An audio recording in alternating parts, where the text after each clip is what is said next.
I would say experiences better than things and stuff. We recommend to all of our clients to have an idea of their annual travel budget. You do want to include it as a line item if you know that it's something you really want to do in the year.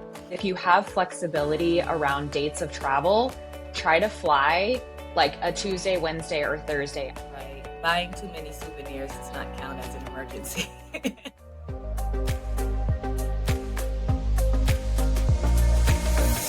Hello, hello, welcome back. Hello, welcome. So good to see you as always. Great to see you too, my lovely partner. Welcome back, everyone, to Living Richly with Curo, episode number 54. Yeah, Little yeah. dance. My name is Anne McCabe. I am the CEO and a partner here at Curo Private Wealth, and I'm joined, as always, by my lovely partner, Atricia. Hello, I am Atricia Roberts, COO and partner here at Curo. Thanks for either checking us out for the first time or coming back again. Yes, we love all of you. All of you. Appreciate all of you. Today, we are talking about hands down one of Atricia and my favorite things to do and talk about and plan for, which is traveling. Yes. We both me and Atricia have a very specific line item on our spending plan for travel. We both appreciate and love travel so much. So today, in the spirit of getting ready for summer travel, we thought we would share some financial tips about travel, especially because we read a study recently from Bankrate that only 46% of people are planning to travel this summer rather, not this year, this summer in 2025. And that is down from 53% in 2024. And of those who said they are not planning to travel this summer, 65% of them said it was because of financial reasons. Yeah. So we want you to take the trips. And today we are going to talk about how to be smart financially while you can still make sure you get some R&R and some travel in your life if that is important to you. Yeah. I think you might have actually said this when we were catching up about your trip to Paris that you value the experiences, and the experiences are important, and they're not going to always be in Paris, but any even budget-friendly experience you can create for yourself or with friends and family, I think always go a long way in creating those memories you hold on to for a lifetime. Yes, exactly. I always say experiences better than things, Yeah. than stuff. Then stuff. Yeah. So Because who needs more stuff? I know. I mean, really, who does need more stuff? No, nobody needs more stuff. So yeah, we're going to talk about that in a moment. But as we always love to do, let's do a little A team catch up. You are going first today. So Okay. what do you have to share with the people? Not much new to announce. I do have, I guess, a restaurant review. And it wasn't Ooh, even super fancy. So we are recording this during the first full week of May. So Cinco de Mayo was Monday or May 5th. And so some friends and I went and had dinner just to catch up, really. It was a good excuse just to catch up and have margaritas. But we went to a local Mexican restaurant. There are a few locations in the DC metro area called Mi Vida. We went to the location down at the wharf, and I tend to favor mom and pop or family style Mexican restaurants. So I was a little bit hesitant because this is a bigger establishment, but the food was really, really good. And so not everybody knows this and knows this about me is that I like guacamole, but I'm very particular about it. It can't just yeah. be any guacamole. This guacamole It's was really, really good. okay. All right. That speaks volumes because yeah, Yes. you are not a guac, not usually a guac girl. No, no, it's gotta be a very specific type and it's gotta be nice and spicy with, some tomato and onion and lots of cilantro, so, to find some guac that I could approve of was exciting, but so it was good. So if you're ever looking for good margaritas, their spicy margarita took my nose hairs off. It was hot. Oh Uh, my gosh. Nothing about that sounds fun. I enjoyed it though, but I like spicy. But it was I definitely know. one of the spicier ones I've had. But it was really good. So just a little restaurant reco We for the always love people your who are restaurant maybe recos. looking.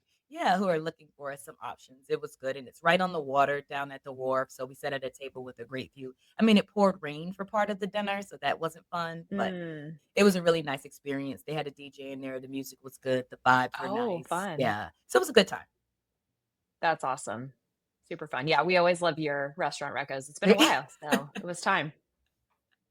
Yeah, it's It been a was long time. time, right? It's been a long time since I Mhm. shouted out a restaurant on the pod. Yep. Yep. Yeah. Awesome. Alright, so what's going on in your world? Well, you know all about this, but I figured I would share with our audience a little proud mama moment. So, I may have mentioned when I was talking about the Paris trip that we landed at like 3 p.m. and Goalie, who's my 13-year-old son, had to be at travel hockey tryouts by 5:30. So it was a little bit of a crazy, thank God we didn't have any delays and customs was a breeze. Nobody was there, which was very interesting. But anyway, he did really well in the tryouts and he made a higher level travel team that he was going for, and that was a long shot. And I'm just super, super proud of him. I have been saying no to letting him try out for travel for years now because because it's a crazy, yeah, it's a crazy commitment, time, money, all the things, but I really think he was ready and he was ready for that, more consistent higher level of competition. And he was at a massive disadvantage having never tried out for travel before. He missed 2 of the 4 tryouts because we were in Paris.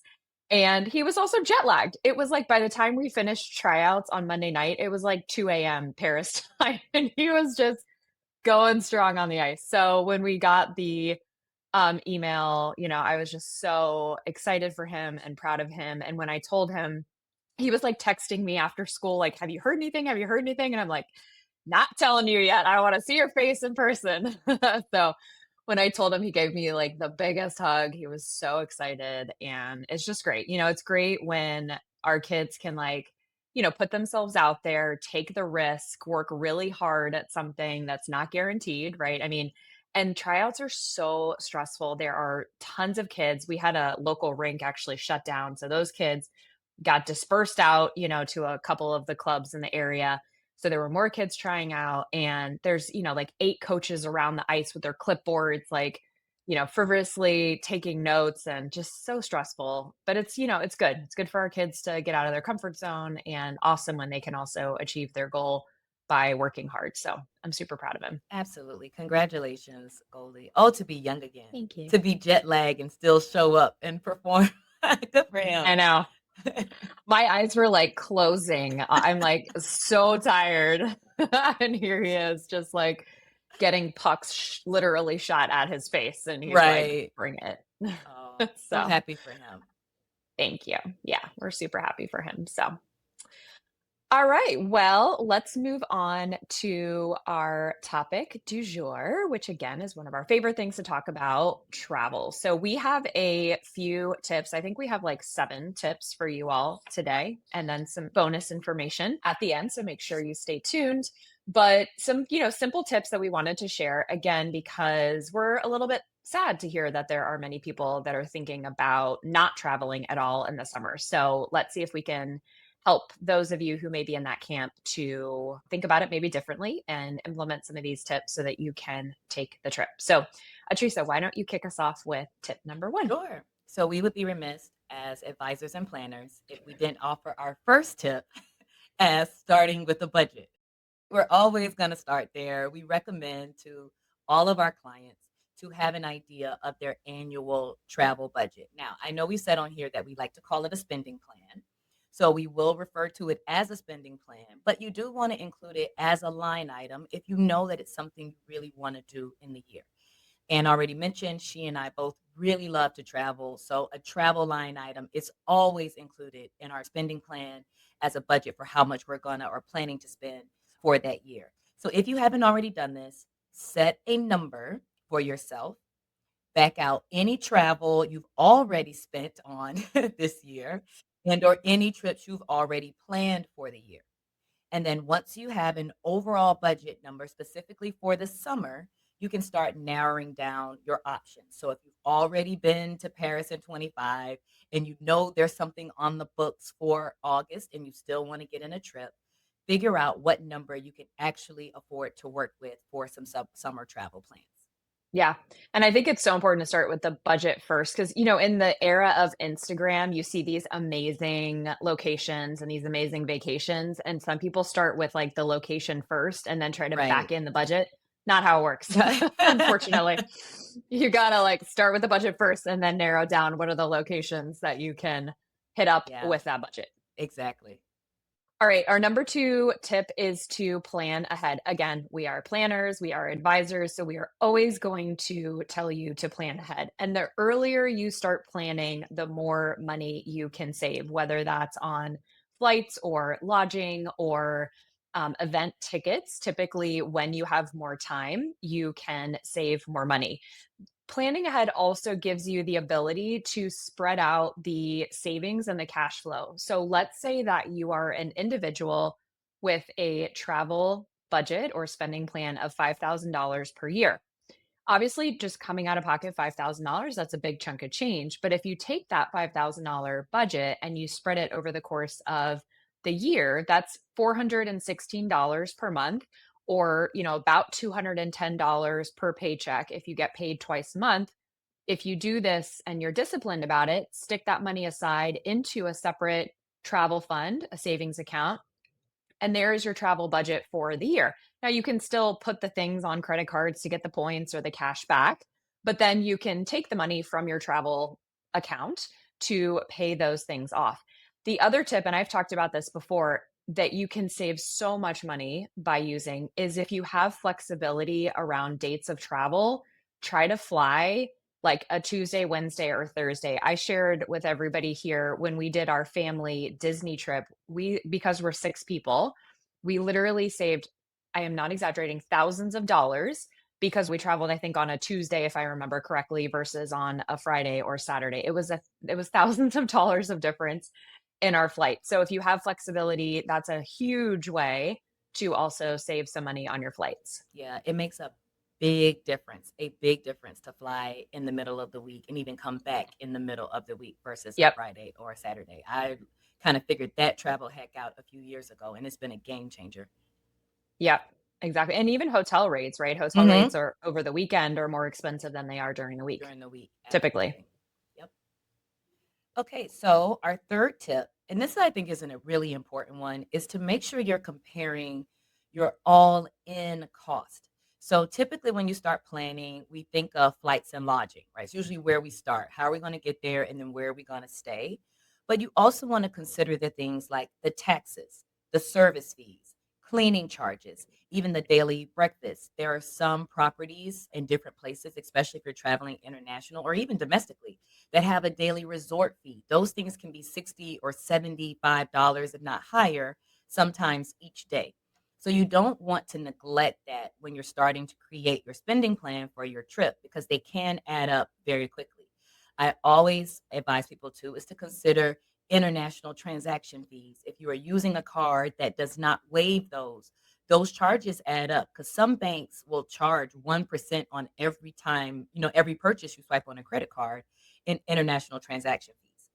The other thing you want to consider, though, and I think coming out of COVID, lots of people were in the Airbnb era of their lives, but sometimes a hotel that offers a free breakfast can be more affordable than using an Airbnb where you have to purchase food for every meal. Some people think that they're saving money in that way, but oftentimes a hotel that, or even if it has an all inclusive option where you're not paying for every meal or every drink, might actually come out cheaper for you.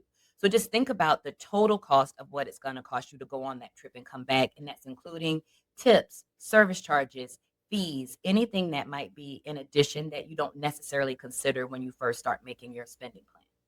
All right, tip number 4, when you get there, spend wisely. A lot of people, tend to be super disciplined during the planning phase of a vacation, and they're very careful about allocating their money appropriately. But then when they get on vacation, they sort of like shut down the tracking mind and they're in vacation mind. And so they're like, sure, all the things. And this is where people tend to overspend because of that mindset. So make sure go back to your budget, give yourself sort of a daily limit or target. You don't have to be, super strict about this. You are on vacation, so enjoy, but do have a sense of how much money should you be saving on a daily basis.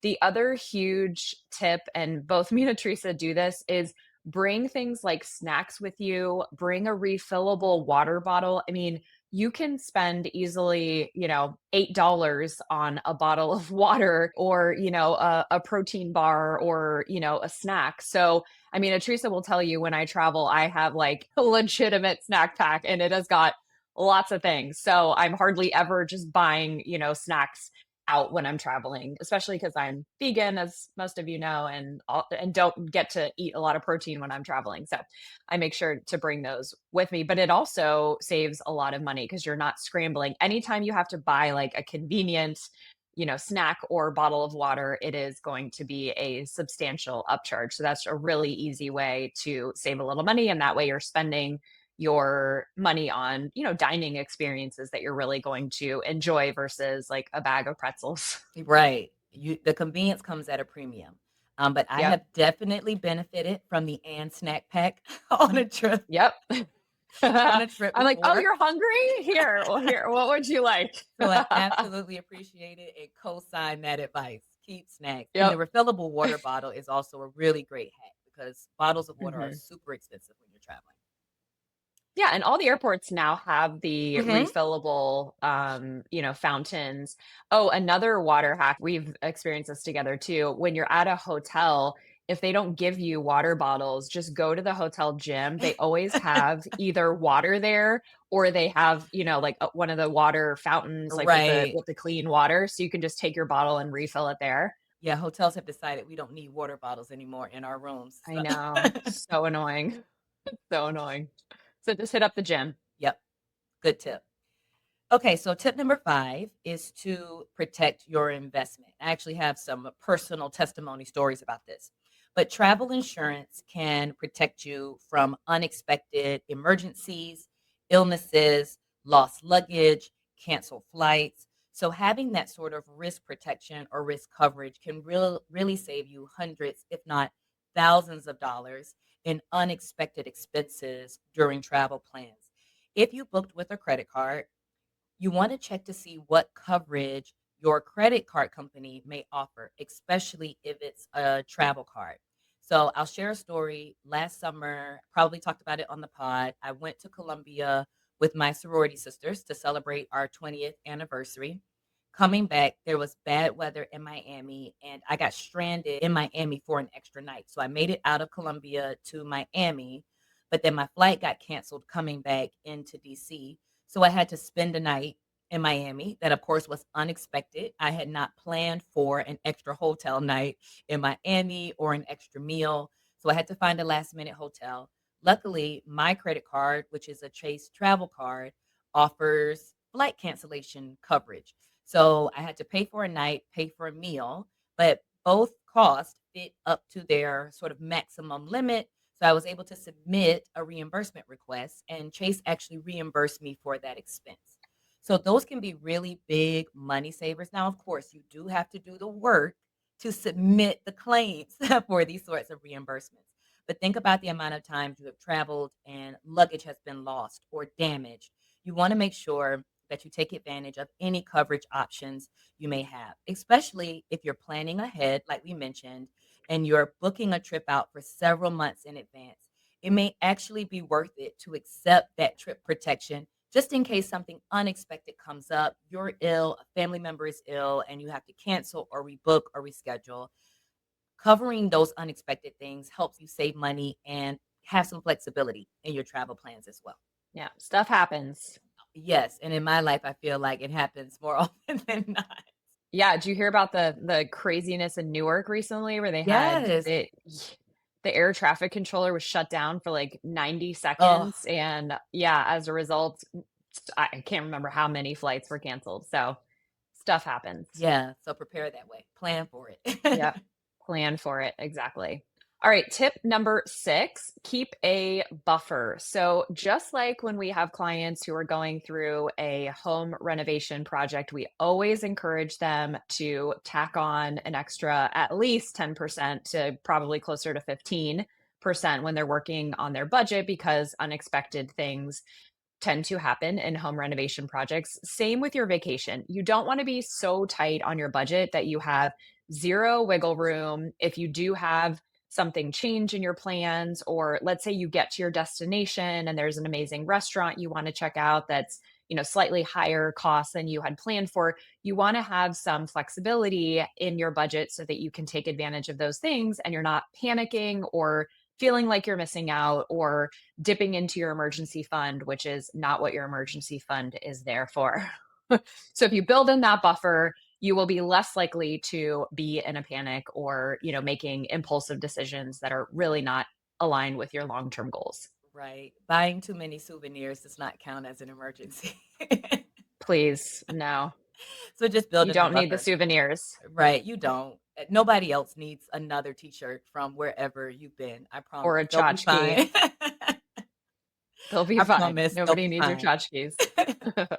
Okay, so our last budget tip for today is to schedule a post-travel financial check-in. You want to set a calendar reminder, maybe for the week after you get back, to review your travel spending. So if you overspent, don't beat yourself up. Don't be too harsh on yourself. It happens. But it may mean that you need to tweak your spending for the remainder of the month in order to get your spending plan back on track. Being aware of it, though, is everything and it's key. So go back through the credit card receipts or the transactions, take a look how much you have spent, and then retweak your spending plan for the remainder of the summer or the remainder of the month in order that you don't overspend your budget for the year. Yeah. And I think you and I maybe have different perspectives on like coming back and doing a full accounting of trips. I think you're more like, yeah, I enjoyed it. It was great. I don't need to know exactly how much it ended up being. But I really like knowing, like I come back and add up the flights and the lodging and the food or anything else that I spent while I was there. Just I mean, sometimes, especially again, when it's a family vacation of 6 people, it can be quite shocking. And that's exactly what I was gonna say to that. I think I do care a little bit less, but usually it's just me that I'm paying Yeah. for. Even if I'm traveling Yeah. with friends, I'm only covering my own expenses. You Right. are traveling with a crew of people who are not coming with their own money. So it No, is much more no. important that you guys go back and make sure that you stayed on track. Absolutely. Yeah. Yeah. All right, so a little bit of bonus content for you all. We thought it would be fun to share some top budget friendly destinations, according to Google anyway, for 2025. So, again, if you want to take a trip but you also want to be friendly to your checking account, here are some ideas. So, top 3 in the US, we have top 3 in US, and I'm going to let Atricia talk about the international. But in the US, Wilmington, North Carolina, Denver, Colorado, and some of the Florida Gulf Coast towns, which I didn't actually recognize any of those that were on the list. So that's definitely a good place to check out. So Wilmington, Denver, and Florida Gulf Coast towns show up as the top 3 best budget friendly destinations in the US for 2025. Yeah, and as a, student or as a girl who was a student at Florida State University in the Panhandle, I can tell you that Destin, Destin, if you're looking for one of those Florida Gulf towns, Destin Beach is probably one of the most gorgeous beaches I have seen in the US. So, Wow. I can sign off on that gorgeous blue water. You wouldn't even know. It's not like the beaches like, I'm from Savannah, and we have a beach. It's salty and a little Yeah. nasty. Destin is Yeah. nothing like that. So, yeah, there are some really nice beaches in the Florida Gulf Coast if you wanna check those out. Internationally, the most budget-friendly destinations for this year are Vietnam, South Africa, and the Philippines. And I've actually seen some Southeast Asian countries on these kinds of lists in the past. So if you're looking for some international experiences, then check out those three: Vietnam, the Philippines, and South Africa. Just some tips. My sister and I have a little bit of a general rule about our travel together, and it's because, again, we value the experience.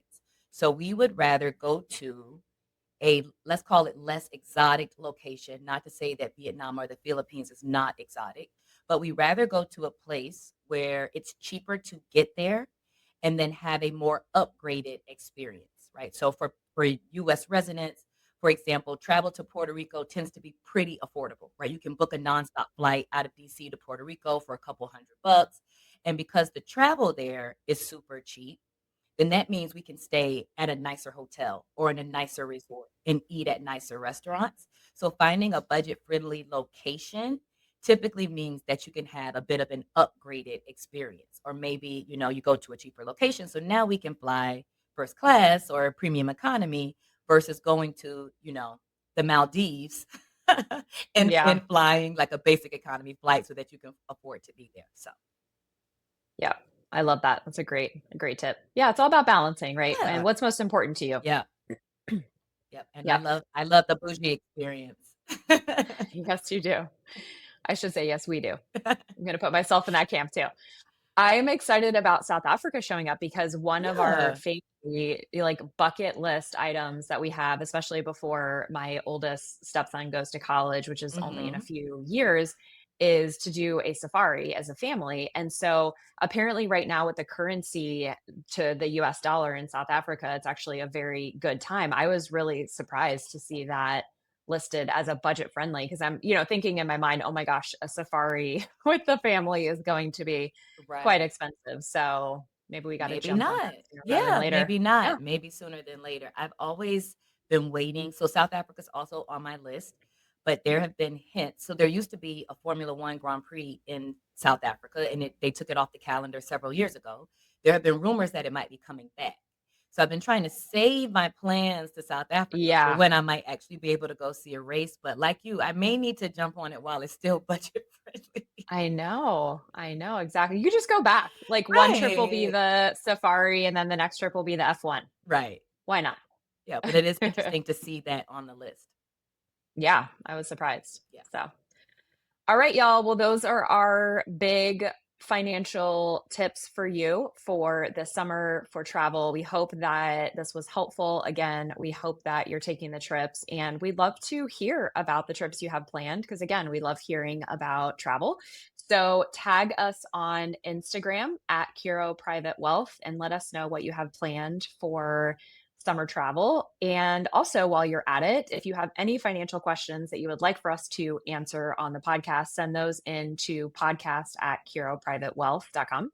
And we would be happy to answer them. And as always, please give us the 5 stars, the subscribe, let us know what you enjoyed about the episode. And most importantly, just massive gratitude to all of you for tuning in and for the support.